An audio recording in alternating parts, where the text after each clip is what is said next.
Editor's note: the following contains Stranger Things Season 4 spoilers.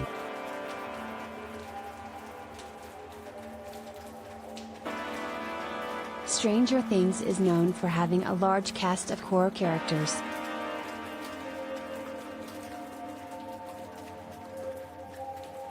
Every season the cast only seems to grow further, and in a lot of ways it's a big part of what keeps the show charming.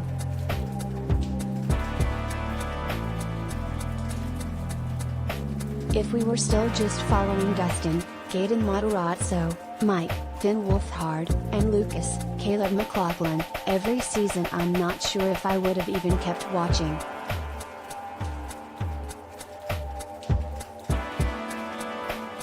The time the show invests into all of its side characters is part of what makes it so rewarding to watch, though it does come at a cost.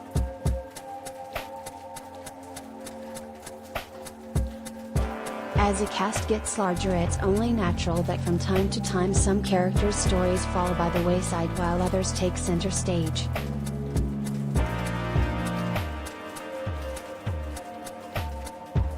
Usually, the Stranger Things writers do a pretty good job of giving everyone their turn in the limelight, that is until it comes to Lucas.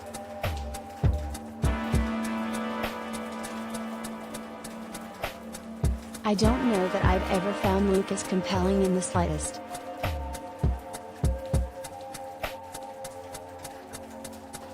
He's almost always been annoying, inconsequential, or both.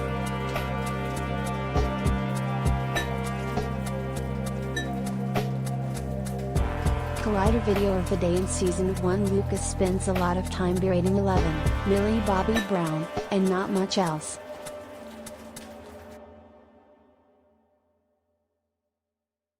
In theory, Lucas was seemingly intended to be the more skeptical or down-to-earth character, the one that kept the gang grounded, but often it just didn't have the intended impact.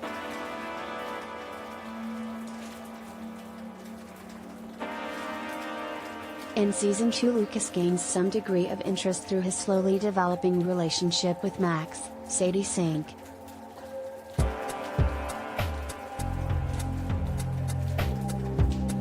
On the whole though, it still felt like he wasn't really important besides creating a bridge for Max to join the gang through.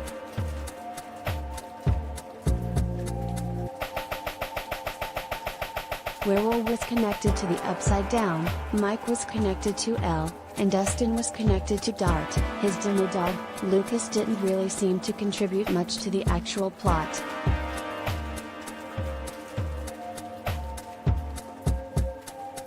In Season 3 it felt like he slipped even further into the sidelines, where his highlights of the season were raving about new coke and giving Mike bad relationship advice.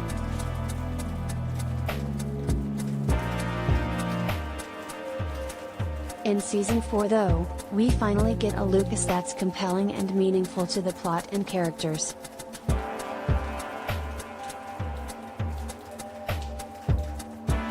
Within the first episode the writers establish a compelling and understandable central conflict for Lucas. Yeah, but maybe we don't have to be nerds and freaks. I'm tired of being bullied.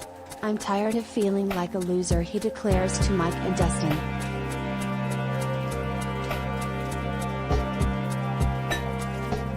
For 3 seasons straight Lucas was just sort of along for the ride. He never seemed to have his own reasons for doing anything besides the fact that he was doing what his friends were doing.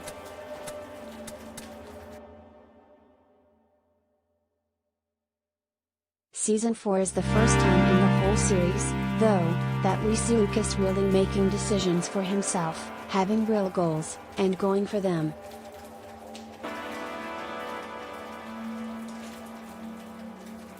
As the plot develops further, we see Lucas struggle with the decisions he's making.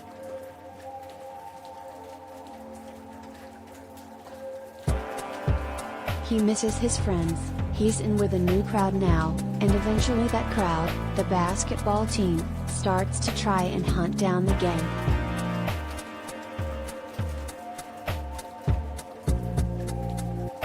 It would have been easy for the writers to simply have Lucas ditch the basketball team as soon as Vecna, Jamie Campbell Bower, became an issue and have him join the gang again, but instead they put him in a precarious position where he has to defend the gang by pretending to hunt them down.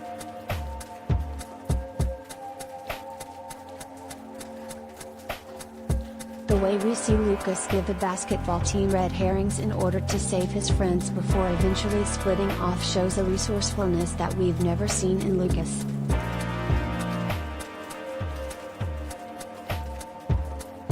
As we move into the finale, we see Lucas' own struggle between the popular gang and his friends come to a climax.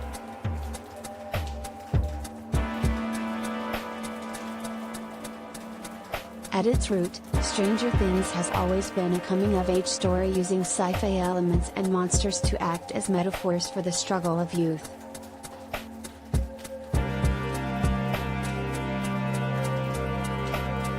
Never has that statement been truer than for Lucas in this finale.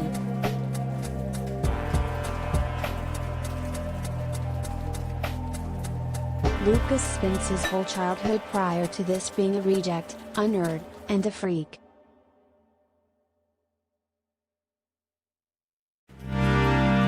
While the rest of the gang seems to have accepted the constant bullying, Lucas struggles with it and wants a way out.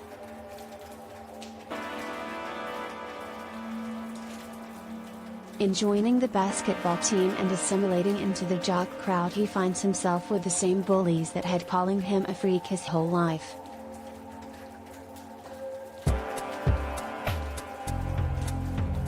Except now, instead of wanting to beat up the freaks, Lucas' original friends, the jocks, want to kill them.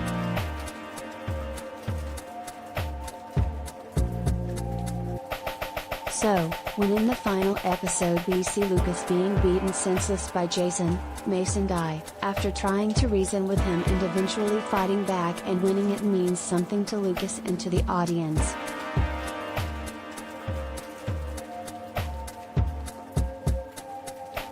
Lucas wasn't just fighting back against Jason but against the people who always bullied him, who he had always wanted to be, but who he knows now aren't worth trying to be.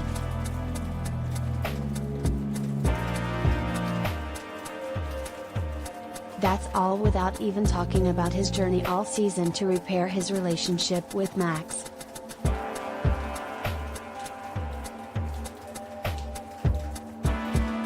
He spent season 3 mostly giving Mike bad relationship advice, and that's mostly because he himself seemed like a clueless boyfriend. To be fair, he was 14 and it's hard to expect much better.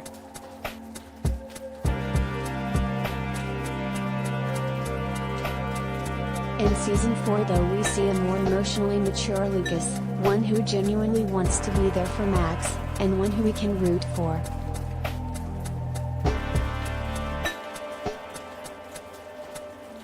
In a lot of ways, season 4 Lucas actually retroactively makes season 3 Lucas more important.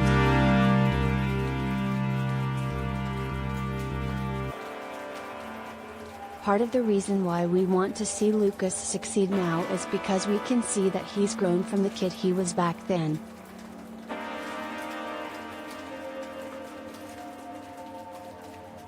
He's ready to genuinely be there for Max, to actually be the kind of emotional support she deserves.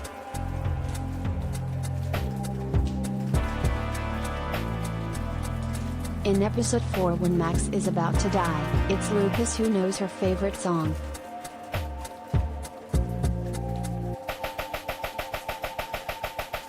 When she has to confront death as bait for Vecna, it's Lucas who's there for he.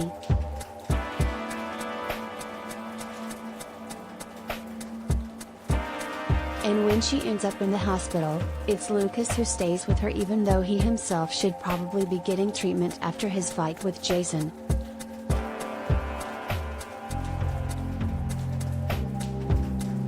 In season 4 we got to see a different side of Lucas.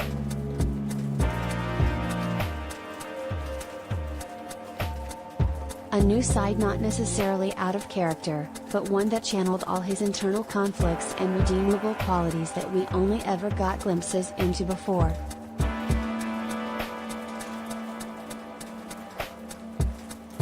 Lucas is a character that has truly grown season to season.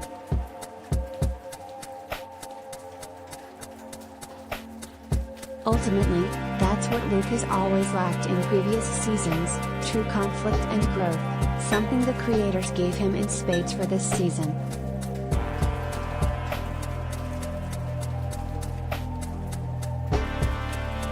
Lucas has always had the potential to be interesting but was never given the opportunity, until now when the show's creators finally gave Lucas his due.